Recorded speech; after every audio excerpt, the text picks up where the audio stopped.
নমস্কার, বাঙালির পেট পূজা চ্যানেলে আপনাদের সকলকে জানাই স্বাগত। গ্রীষ্মকালে আমাদের কিন্তু প্রত্যেকের বাড়িতে কাঁঠাল খাওয়া হয়, আর কাঁঠাল খাওয়ার পর বীজগুলো কিন্তু আমরা ঘরে যত্ন করে রেখে দিই বিভিন্ন রেসিপি তৈরি করার জন্য। আজকে আমি এই কাঁঠালের বীজ দিয়ে একটা সুন্দর অপূর্ব স্বাদের একটা রেসিপি শেয়ার করছি। তো বন্ধুরা দেখতে থাকুন আমি কিভাবে এই রেসিপিটা তৈরি করছি। আমাদের বাড়িতেও কাঁঠাল খাওয়া হয়েছে, আর এই কাঁঠালের বীজগুলো আমি যত্ন করে রেখে দিয়েছি এই রেসিপিটা তৈরি করব বলে। এইভাবে যদি ঘরে কাঁঠালের বীজগুলো রেখে দেওয়া হয়, কিছুদিন বাদে কিন্তু একটা ফাঙ্গাসের মতো পড়ে কাঁঠালের বীজগুলো নষ্ট হয়ে যায়। বীজগুলো দীর্ঘদিন সংরক্ষণ করার জন্য আমি একটা পদ্ধতি আপনাদেরকে বলে দিচ্ছি। সেটা হলো গঙ্গার সাদা বালি পাওয়া যায়, দেখবেন যাদের গঙ্গার ধারে বাড়ি তারা তো সাদা বালি বাড়ির কাছেই পেয়ে যাবেন। না হলে আমরা অনেক সময় ঘর বাড়ি তৈরি করার জন্য কিন্তু সাদা বালিটা কিনে নিয়ে আসি। এই সাদা বালি একটা পাত্রের মধ্যে রেখে তার মধ্যে যদি বীজগুলো রেখে দেওয়া হয়, তাহলে বীজগুলো কিন্তু অনেক দিন ভালো থাকে। বীজ থেকে অল্প অল্প গাছ হয়ে যাবে, কিন্তু অঙ্কুরের মতো বেরিয়ে, কিন্তু তবু কাঁঠালের বীজগুলো নষ্ট হবে না। এবার এই কাঁঠালের বীজের উপরের সাদা খোসাটা ফেলার জন্য আমি কাঁঠালের বীজটা মাঝখান থেকে টেনে নিচ্ছি, আর এই খোসাগুলোকে ফেলে দিচ্ছি।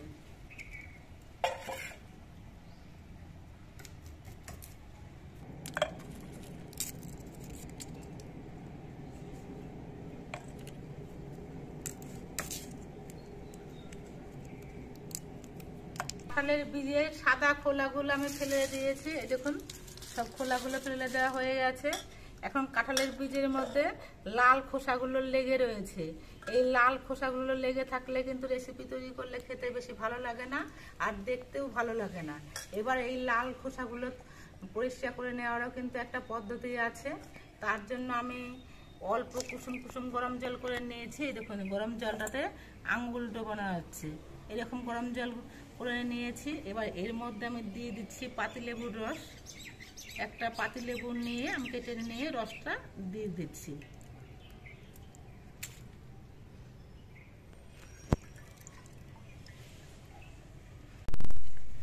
গোটা একটা পাতিলেবুর রস আমি এই গরম জলের মধ্যে নিয়েছি। এবার এর মধ্যে আমি এই কাঁঠালের বীজগুলো ভিজিয়ে রাখবো, মোটামুটি 15 থেকে 20 মিনিট আমি ভিজিয়ে রাখবো।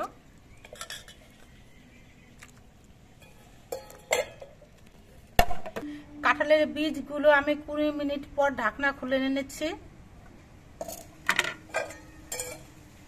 20 মিনিট ভেজানো ছিল, এবার হাত দিয়ে একটু চটকে নিচ্ছি।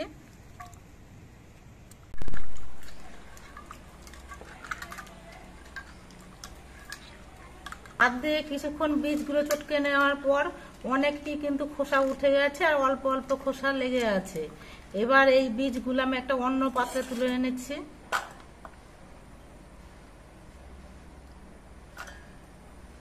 এবার বীজগুলো আরো কয়েকবার আমি জল দিয়ে ধুয়ে নেব।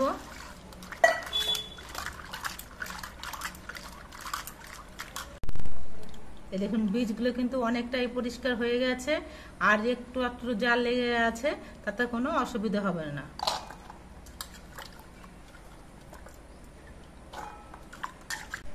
আমরা কাঁঠালের বীজের লাল খোসাগুলো ফেলে দেওয়ার জন্য কিন্তু অনেক সময় কাঁঠালের বীজগুলো সেদ্ধ করে নিয়ে আঙ্গুল দিয়ে খুঁটে খুঁটে লাল খোসাগুলো করে তুলি। তাতে কিন্তু হাতের আঙ্গুলটা অনেক সময় ব্যথা হয়ে যায়, তুলতেও অনেকটা সময় লেগে যায়। তাই এইভাবে করে কিন্তু কাঁঠালের বীজগুলো পরিষ্কার করে নিলে খুব সহজেই পরিষ্কার হয়ে যায়, আর একটু একটু লেগে থাকলে তাতেও কিন্তু কোনো অসুবিধা হয় না। এবার কাঁঠালের বীজগুলোকে আমি সেদ্ধ করে নেব। তার জন্য আমি কড়াইয়ের মধ্যে কিছুটা জল দিয়ে গ্যাসে বসিয়ে দিচ্ছি, আর বীজগুলো দিয়ে দিচ্ছি। এবার এই বীজের মধ্যে অল্প একটু নুন দিচ্ছি। নুন দিয়ে একটা ঢাকনা দিয়ে রেখে দেব, তাহলে বীজগুলো খুব তাড়াতাড়ি সেদ্ধ হবে। আমি 5 মিনিট কাঁঠালের বীজগুলোকে সেদ্ধ করে নিয়েছি। এবার ঢাকনাটা খুলে নিচ্ছি। এবার গ্যাসটা অফ করে দিয়ে আমি বীজগুলো একটা গামলার মধ্যে তুলে নিচ্ছি। কাঁঠালের বীজগুলো একটু ঠান্ডা হয়ে যাওয়ার পর এই বীজগুলোকে বেটে নিতে হবে। আপনারা ইচ্ছে করলে এটা শিলেও বেটে নিতে পারেন, তবে কাজটা সহজে হয়ে যাওয়ার জন্য আমি এটা মিক্সির জারের মধ্যে নিয়ে নিচ্ছি। এই মিক্সি জারের মধ্যে দিয়ে আমি বীজগুলোকে পেস্ট করে নেব। এই বীজের মধ্যে আমি 5টা কাঁচা লঙ্কা দিচ্ছি আর অল্প একটু আদা দিচ্ছি। এবার সব কিছু একসঙ্গে পেস্ট করে নেব। আমি জল ছাড়া কাঁঠালের বীজটাকে কিছুক্ষণ পেস্ট করে নিয়েছি। এবার এর মধ্যে অল্প একটু জল দিয়ে তারপরে পেস্ট করব, তাহলে বীজটা খুব মিহি হয়ে পেস্ট হবে।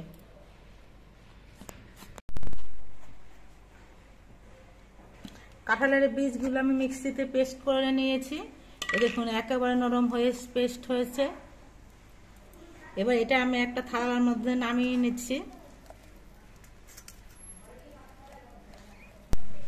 এবার এই পেস্টের মধ্যে দিয়ে দিচ্ছি পরিমাণ মতো নুন, অল্প করে একটু হলুদের গুঁড়ো, অল্প করে একটু কালো জিরে আর 2 চামচ পরিমাণ ঘি।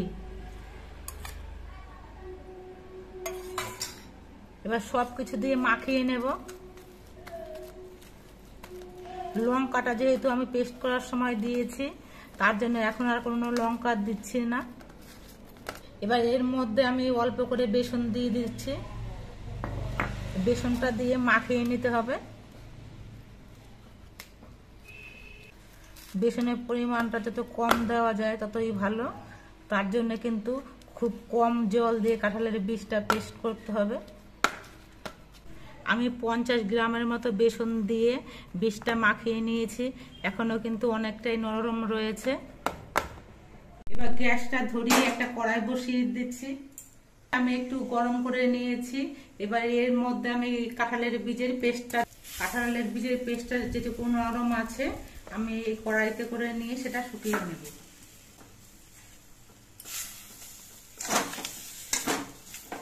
শুকাতে কিন্তু খুব একটা সময় লাগে না, খুব অল্প সময়ের মধ্যেই হয়ে যায়। এই সময় গ্যাসের স্পিডটা কিন্তু কমিয়ে দিতে হবে। এবার এর মধ্যে আমি অল্প একটু গরম মশলা গুঁড়ো দিচ্ছি।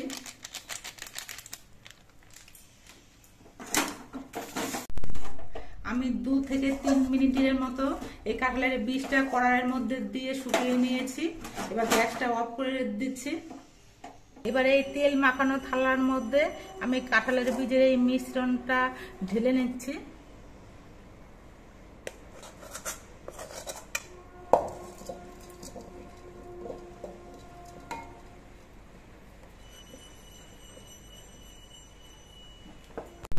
এবার এই মিশ্রণটা আমি থালার মধ্যে একটু ছড়িয়ে দিচ্ছি।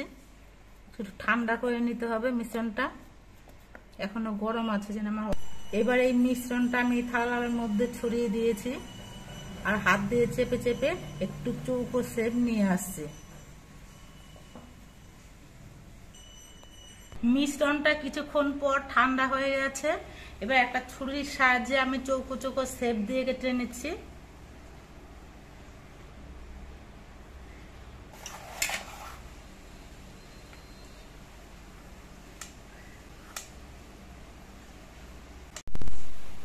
এবার অন্য একটা প্লেটের মধ্যে আমি এই পিসগুলো তুলে রাখছি। সবগুলো পিসই আমি এই থালার মধ্যে তুলে নিচ্ছি। এই দেখুন দেখতে কত সুন্দর লাগছে। এবার কয়েকটা জিনিস একসঙ্গে পেস্ট করে নেব। তার জন্য অল্প একটু আদা আমি এরকম ছোট পিস করে কেটে নিয়েছি। কয়েকটা কাঁচা লঙ্কা নিচ্ছি। এবার একটা টমেটো আমি ছোট পিস করে কেটে নিয়েছি, সেটাও নিয়ে নিচ্ছি। এবার সবগুলো একসঙ্গে পেস্ট করে নেব। পেস্টটা হয়ে গেছে। এবার এটা আমি একটা বাটির মধ্যে নিয়ে নিচ্ছি। আর একটা বাটির মধ্যে আমি 1 চামচ হলুদের গুঁড়ো নিচ্ছি আর 1 চামচ জিরের গুঁড়ো নিচ্ছি। এবার জল দিয়ে এই মশলাটা গুলে নেব।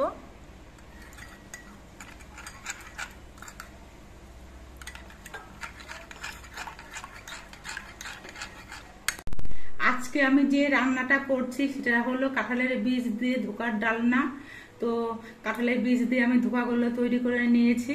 এগুলো এবার ভেজে নিতে হবে।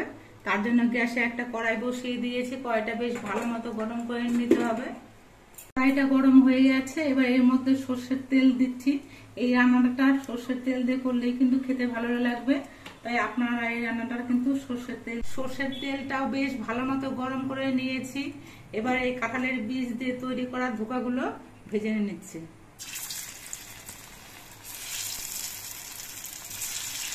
চার পাঁচটা করে পিস একসঙ্গে দিয়ে ভেজে নিচ্ছি। ধোকাগুলো এক পিঠ ভাজা হয়ে যাওয়ার পর আমি উল্টে দিচ্ছি। দু পিঠে আমি লালচে রং করে ভেজে নিয়েছি। এবার আমি নামিয়ে নিচ্ছি। একইভাবে আমি সবগুলো ধোকাই ভেজে নেব। সবগুলো কাঁঠালের বীজের ধোকাই আমি ভেজে নিয়েছি।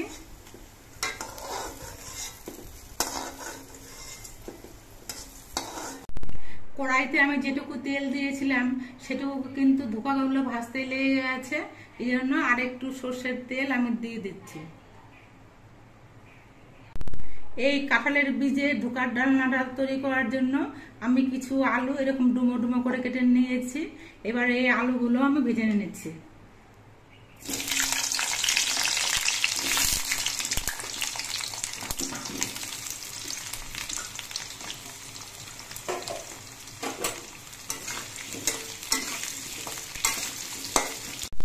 আলুগুলো ভাজার সময় আমি অল্প একটু নুন দিচ্ছি। আলুগুলো লালচে রং করে ভেজে নিয়েছি। এবার আলুগুলো আমি নামিয়ে নিচ্ছি।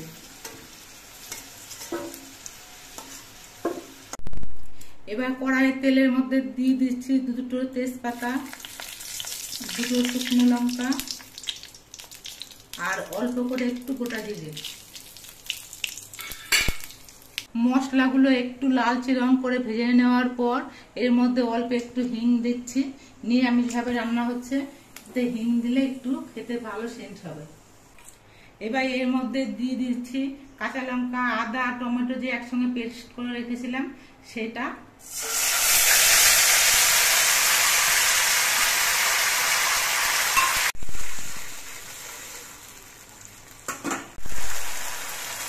এবার এই মশলাটা 2-3 মিনিটের মতো কষিয়ে নেব।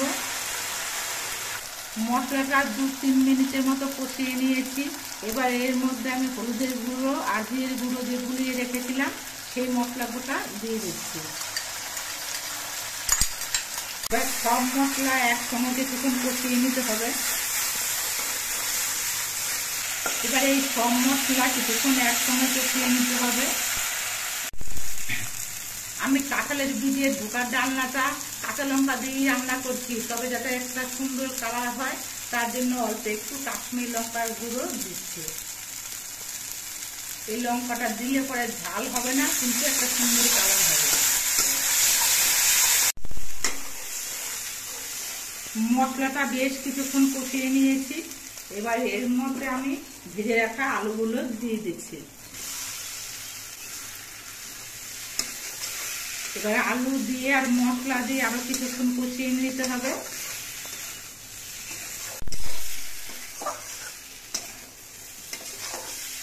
আলু দিয়ে আর মশলা দিয়ে আমি 3-4 মিনিটের মতো কষিয়ে নিয়েছি। এবার এর মধ্যে আমি ঝোল দিয়ে দিচ্ছি। ঝোলের পরিমাণটা একটু বেশি করে দিতে হবে, কারণ আলুগুলো সেদ্ধ হতে কিন্তু অনেকটাই ঝোল টানবে।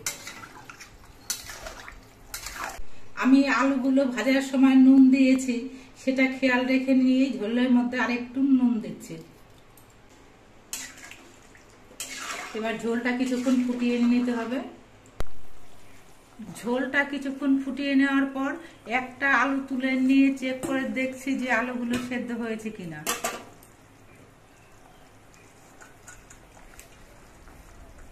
আলুগুলো সেদ্ধ হয়ে গেছে। এবার এর মধ্যে ভেজে রাখা ধোকাগুলো দিয়ে দিচ্ছি। ধোকা দিয়ে কিন্তু বেশিক্ষণ ফোটানো যাবে না, 2-1 মিনিটের মতো ফুটিয়ে নিয়ে নামিয়ে নিতে হবে, নাহলে কিন্তু এগুলো ভেঙে যাবে।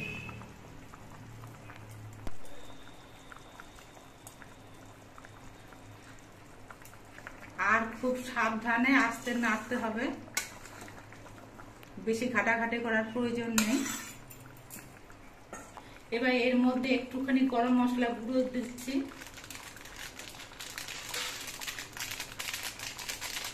গরম মশলা গুঁড়োটা দিয়ে নেড়ে চেড়ে মিশিয়ে নিয়ে আমি গ্যাসটা বন্ধ করে দিচ্ছি। আপনারা দেখতে পেলেন আমি কিভাবে কাঁঠালের বীজটা পরিষ্কার করে নিয়ে কাঁঠালের বীজ দিয়ে ধোকা তৈরি করে ধোকার ডালনাটা তৈরি করলাম। এরকম ধোকার ডালনা খেতে কিন্তু খুবই ভালো লাগে। আপনারা একদিন তৈরি করে খাবেন, দেখবেন খুব ভালো লাগবে। আর আমাদের ভিডিওটা আপনাদের কেমন লাগলো, যদি ভালো লাগে তাহলে ভিডিওটিতে একটি লাইক, আর নতুন বন্ধু হলে চ্যানেলটিকে সাবস্ক্রাইব করে দিয়ে আমাদের পাশে থাকবেন।